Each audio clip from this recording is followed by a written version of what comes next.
Eu venho de longe, eu sou do sertão. Sou Pedro, sou Paulo, Maria e João. Eu sou brasileiro, mas sou estrangeiro. Lutei pela pátria e ganhei cativeiro. Olá, entre na nossa casa. Este é o podcast Casa do Migrante, resgatando a história. Eu sou Yara Matias e hoje podemos retomar um pouco sobre nosso podcast anterior, sobre os primeiros passos da Constituição da AVIM, que posteriormente se tornou a Casa do Migrante. E quem falará sobre esse tema é o diretor da Casa do Migrante, Antenor Dalla Vecchia, padre Scalabriniano. Olá, padre. Olá. Então, nós já tivemos a oportunidade de conversar naquele encontro anterior um pouco sobre o início, os primeiros passos da Casa do Migrante. E, claro, num primeiro momento se chamava AVIM, né? Associação dos Voluntários para a Integração dos Migrantes, né?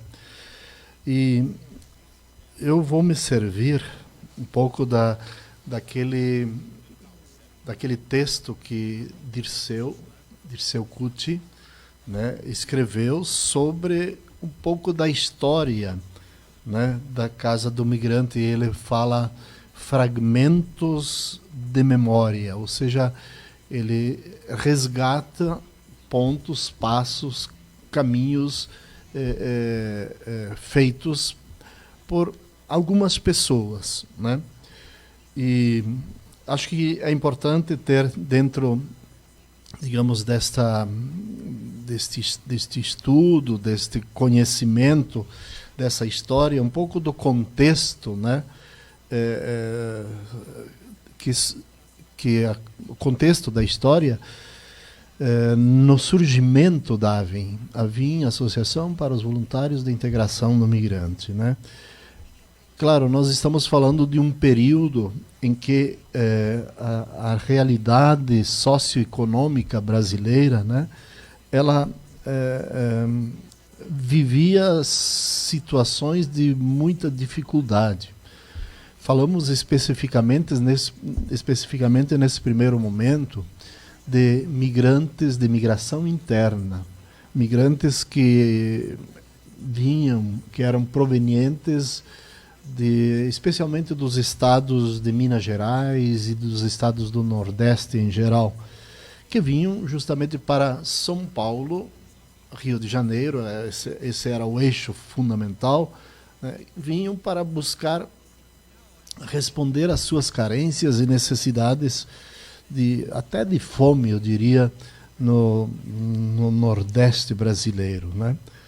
E aqui em São Paulo é que eles encontraram algumas respostas, né? E participaram efetivamente na construção desta grande cidade que é São Paulo. Estes imigrantes viveram o período do que a gente chama do milagre brasileiro, em que foram instituídas algumas práticas, né? O plano de metas, já desde o governo de JK, né, dos anos 50, segunda metade dos anos 50, e até os anos depois dos anos 60 também, né? Ou seja, se criou caminhos, né, para que os migrantes, para que o povo brasileiro pudesse encontrar respostas às suas ansiedades, suas necessidades fundamentais. Por isso se iniciou um processo muito intenso de migrações internas, né? E a AVIM estava mais ou menos, a AVIM, a associação de que nós estamos falando, estava mais ou menos dentro deste contexto, né? E assistindo justamente toda esta movimentação de pessoas nos vários estados brasileiros.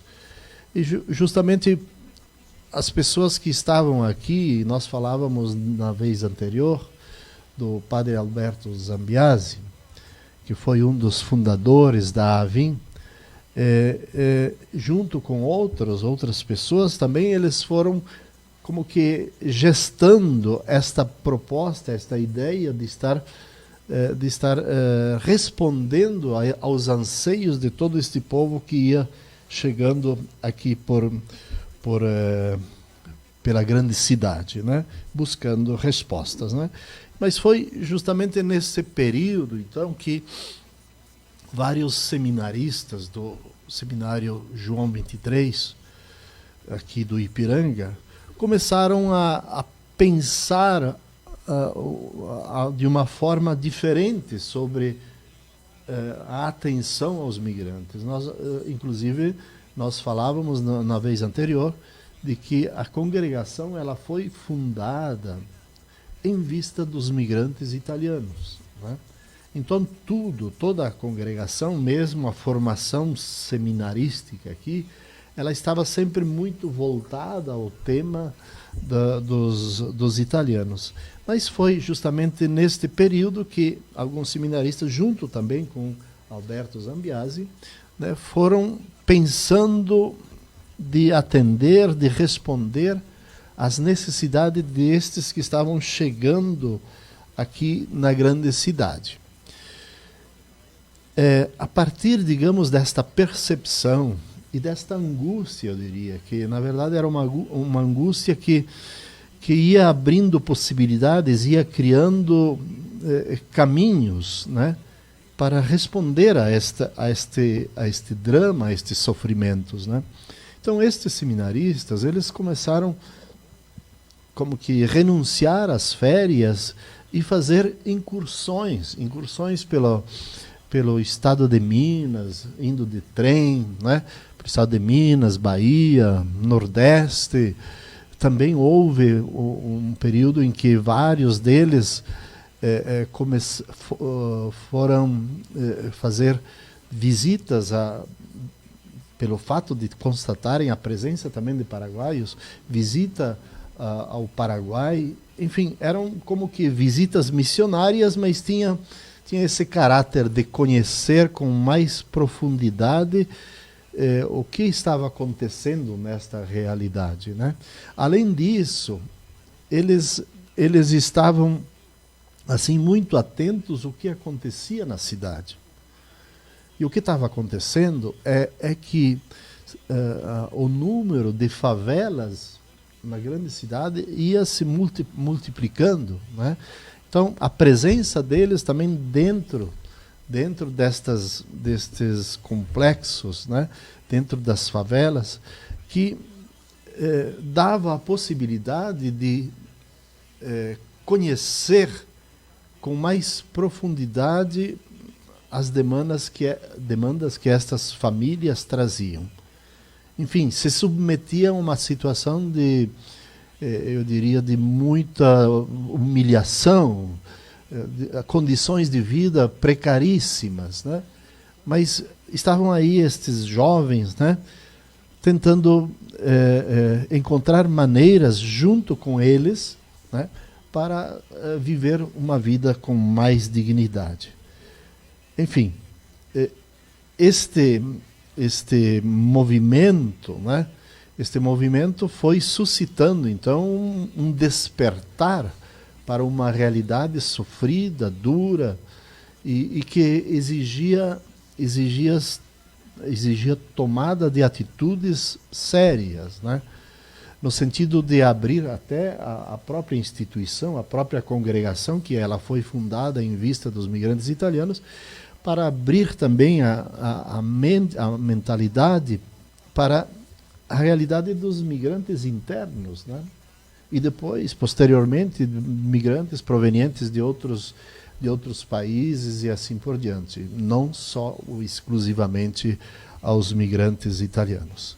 Enfim, foi assim dentro desta realidade, deste contexto, né, que foram sendo constituídas, foram abertos caminhos, né, e constituídas práticas novas que vinham responder às demandas e às necessidades emergenciais, né, que estavam aí cotidianamente. Eram centenas, eu diria milhares de pessoas que num período aí dos anos 60, 70, né, atracaram, digamos, nessa grande cidade para poder encontrar caminhos de uma vida mais digna. Então, as migrações internas foram aquelas que suscitaram esta nova visão, esse novo olhar para a vida dos migrantes, né? Ou seja, você se aproximar deles, você estar convivendo com eles, experimentando o seu cotidiano, isso foi uma grande motivação para que caminhos, portas, janelas se abrissem, né? E é claro que também dentro deste contexto, acho que é importante que a gente tenha presente a própria igreja. Nós estamos falando aqui da Casa do Migrante, que pertence a uma instituição religiosa, especificamente dos padres escalabrinianos, tal. Mas também é importante que estes jovens, né, que foram bebendo desta fonte. Qual é a fonte? A fonte é a realidade, né? A fonte é as situações concretas em que vivem as populações. E além disso, surgiu um momento importante dentro da igreja, né? Concílio Vaticano II, que começou, né, a abrir perspectivas novas em relação aos compromissos, né? Os compromissos eclesiais, de fato, que comprometiam as pessoas a esse envolvimento, a esta atenção particular ao povo, né? Então, na América Latina surgiram desde Dom Helder Câmara e outras lideranças importantes da igreja, né, uma visão nova, né? E a própria conferência latino-americana, né, que faz parte, digamos, de uma prática da igreja latino-americana, que com seus textos, com seus documentos, né, foi explicitando algumas exigências importantes, né, sem rodeios, né, algumas exigências importantes na atenção ao povo, às pessoas, né. Então, todos esses elementos foram dando base, fundamento, né, para que as pessoas, no caso as lideranças, aqueles que estavam na frente, pudessem se despertar para essa novidade. Muito bem. E isso também, eu diria, também isso ajudou. Eu estava falando, acho que até eu comentei na vez anterior, isso ajudou muito a atualizar o carisma escalabriniano, né? Desde os anos 50, né, a congregação iniciou essa conversa, esse papo, né, de abrir o seu carisma para todas as realidades migratórias, né? Então, como no primeiro momento havia uma resistência bastante grande, né, no sentido de ampliar essa visão, né, do carisma, né, de uma assistência específica aos italianos. Então, todo esse movimento, inclusive por os seminaristas, padres brasileiros, né, começaram a jogar, digamos, este elemento novo nas reflexões, nas assembleias da congregação. O que isso trouxe um pouco de abalo, um pouco de susto, né? Resistências, naturalmente, mas a gente até entende isso. Porém, tudo isso foi como que abrindo perspectivas, e um processo novo foi se consolidando dentro da congregação. E é isso, minha gente. Este olhar uma realidade significa envolver-se com ela. Significa ter a capacidade até de mudar certas práticas, certas concepções cristalizadas, né? E dar passos no sentido de ir mudando, de ir abrindo horizontes novos, de se envolver com realidades novas, para que de fato a gente possa responder porque aqui viemos, né? Sim. O padre, mas assim, como veio para cá? Como chegou até a casa? Porque eu acho muito interessante tudo,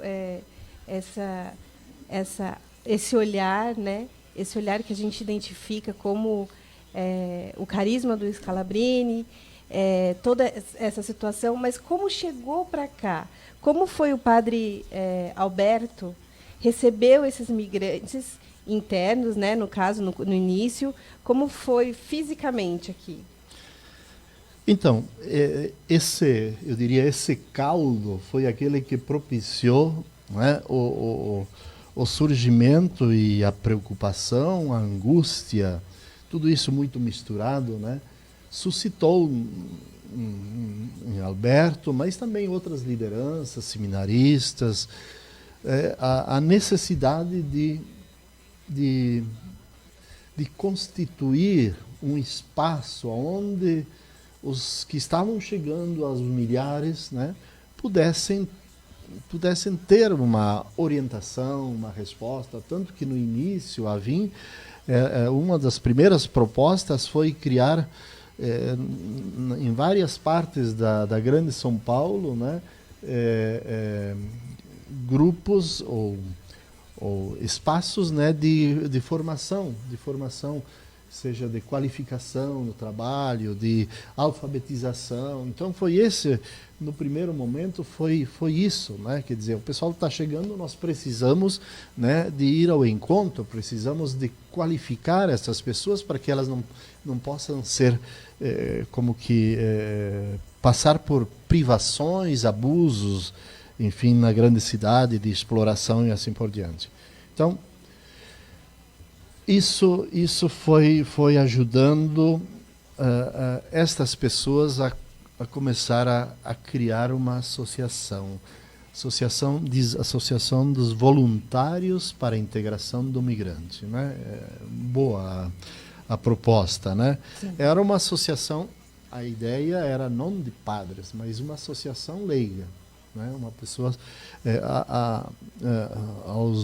no modelo que Scalabrini lá, né, lá no início, final dos anos 1800, ele criou para acompanhar os imigrantes que iam para o corte do arroz, né, e outros trabalhos pela Itália, né,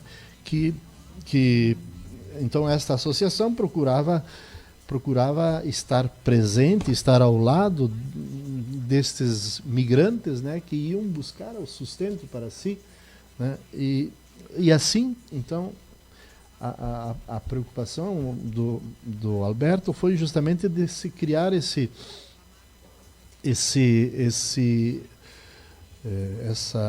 grupo, né, que tivesse um olhar atento, né, para a realidade específica, a realidade migratória. Então, o que podemos fazer? como é que nós podemos ajudar essas pessoas a levantar a cabeça, a ser pessoas constituídas de dignidade nesta grande cidade. Então, tudo isto acabou desembocando, né, na constituição da AVIM, desta associação que procurava acompanhar os imigrantes nesta grande cidade e também com um olhar para fora, outras regiões, outras situações. Né? E isso aconteceu no dia 5 de novembro de 1974, que foi a fundação oficial da associação. Associação chamada AVIM. Aí foi dada uma forma jurídica para esta associação, embora ela já anteriormente ela já vinha atuando assim, né? Mas oficialmente foi a partir desta data de 5 de novembro de 1974. Sim. E é interessante, na verdade, a Casa do Migrante, como iniciou com a AVIM, porque aqui do lado, que a gente está no Glicério, e do lado era uma rodoviária. E nessa rodoviária chegavam muitos imigrantes. E daí você conseguia ver mais a realidade, pelo fato de ser tão próximo da rodoviária aqui, naquela época, como as pessoas que estavam chegando, né? E também identifiquei também que essa AVIM ela entrava em contato também com as empresas para conseguir esses empregos, né? Para conseguir esses contatos para essas contratações. Então, tudo se iniciou a isso, tentar uma base para esses migrantes, conseguir se reconhecer como cidadão, como pessoas, procurar emprego, ter dignidade e continuar sua vida, né? Isso. Bom, pessoal, estamos... eu acho que eu podia até acrescentar, num primeiro momento, a preocupação era justamente de oferecer formação, oferecer possibilidades, cursos, enfim, qualificação, encaminhamento para trabalho. O primeiro momento era assim, depois mais tarde que surgiu também a casa do migrante, como uma necessidade para responder a algumas situações emergenciais. É isso. Sim. Aí aconteceu o acolhimento, né, dessas pessoas. Isso. Então, posteriormente. Bom, pessoal, muito obrigada por todos, por vocês estarem assistindo. A gente está finalizando aqui nosso episódio. Esperamos vocês para o nosso próximo episódio, tá bom? Muito obrigada. Tchau, tchau. Eu venho de longe, eu sou do sertão. Sou Pedro, sou Paulo, eu sou a nação. Eu faço a cidade, mas sou estrangeiro. Lutei pela pátria e ganhei cativeiro.